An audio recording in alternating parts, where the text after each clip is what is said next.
I want to ask you, and I know you've done things you feel good about, things that you can pat yourself on the back for, but how many of you know if you had your life to live over again, you could have done more than what you've done thus far? Raise your hands, please. Now, that proves a point that what we do and what we accomplish in life is only a tip of the iceberg for you. And so I want you to think about three major goals as you look at your life right now and look forward into the future. This is a very challenging time. This country is right now going through a tremendous tragedy because of what has taken place in Connecticut. And as we begin to reflect on our lives in this milestone, as Dr. Clay said, that you are part of an exceptional group, that you are part of a group that now there's high expectations for you. So I want you to think about three major goals in three areas. Number one, I want you to think about some personal goal.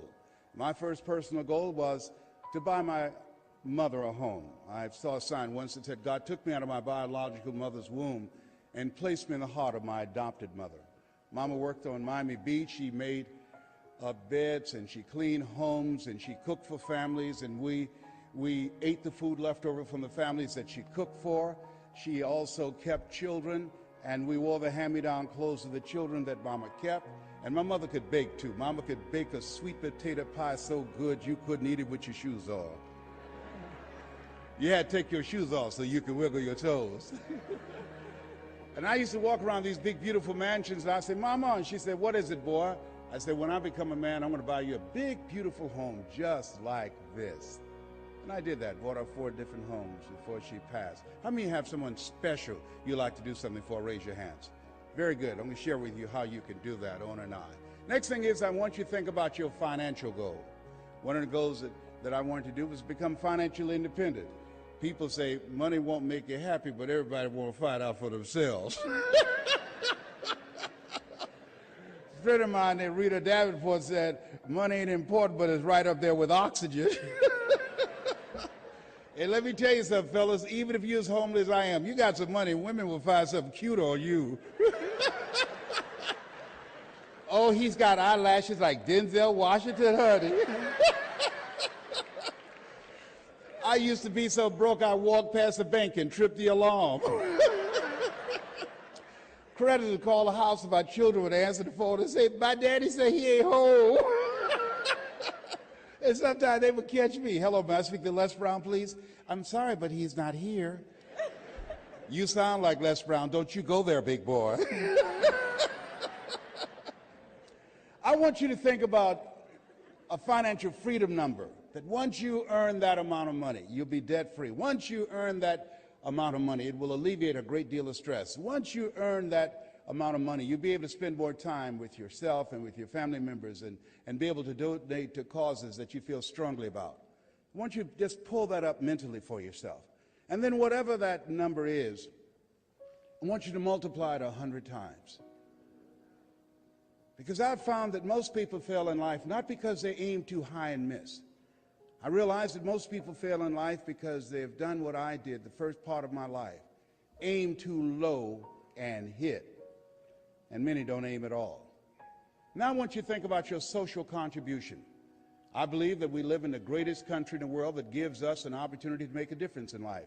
Horace Mann said we should be ashamed to die until we have made some major contribution to humankind. One of the goals I have is to reduce the number of women who die from breast cancer. Mama was a 22-year breast cancer conqueror. One of the goals Ona and I have, teaching people how to tell their story, how to make an impact, how to give people hope, and create an experience that will challenge them to expand their skill set and to develop collaborative, achievement-driven relationships and build a financial empire.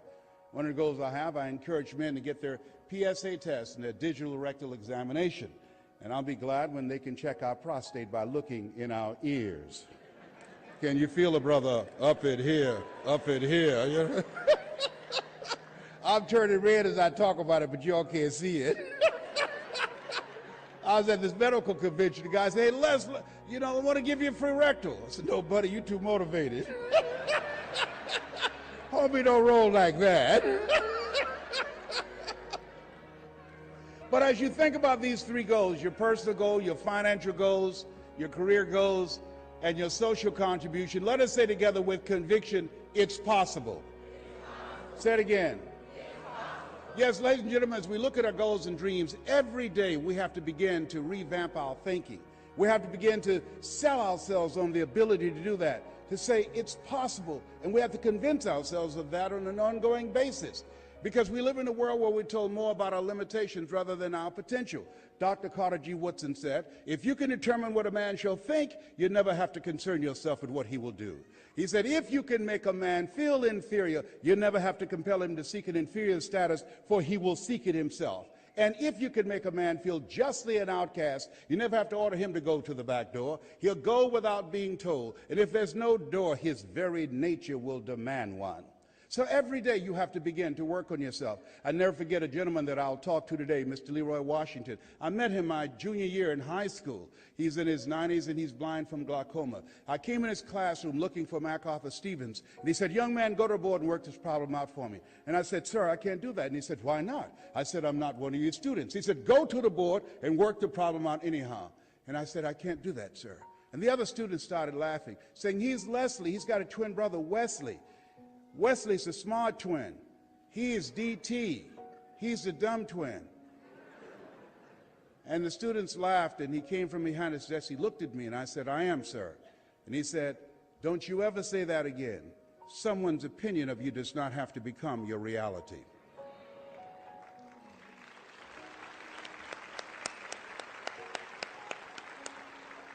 That was a turning point in my life. On one hand, I was humiliated.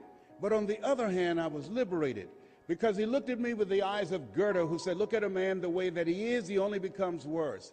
But look at him as if he were what he could be, then he becomes what he should be. And what I want to say to you as the graduates, there are people who are going to talk about you. There will be many distractions. There are people who will say you're not qualified. There are people who won't give you a shot. When you have goals and dreams, think it not strange that you face the fiery furnaces of this world. You will have tribulation. Didn't say you might. You will. It's going to be extremely challenging for you. But here's what I can say to you, that Dr. Clay was right. You are exceptional. You are different. You're uncommon. Some of you came through here and you didn't have support. All you had was a dream and determination that you were going to make it. Some of you couldn't afford to be here, but you knew you couldn't afford not to be here. You are uncommon. You have an uncommon desire to control your own future. One great American said, I choose not to be a common man. It's my right to be uncommon if I can. I seek opportunity, not security. I do not wish to be a kept citizen, humbled and dulled by having the state look after me. I want to take the calculated risk, to dream and to build, to fail and to succeed. I refuse to live from hand to mouth. I prefer the challenges of life to the guaranteed existence, the thrill of fulfillment to the still calm of utopia. I will never cower before any master nor bend to any threat. It's my heritage to stand erect, proud and unafraid, to face the world boldly and say, this I have done. That's what it means to be a graduate of Westwood, an uncommon desire to control your destiny. Give yourselves a round of applause.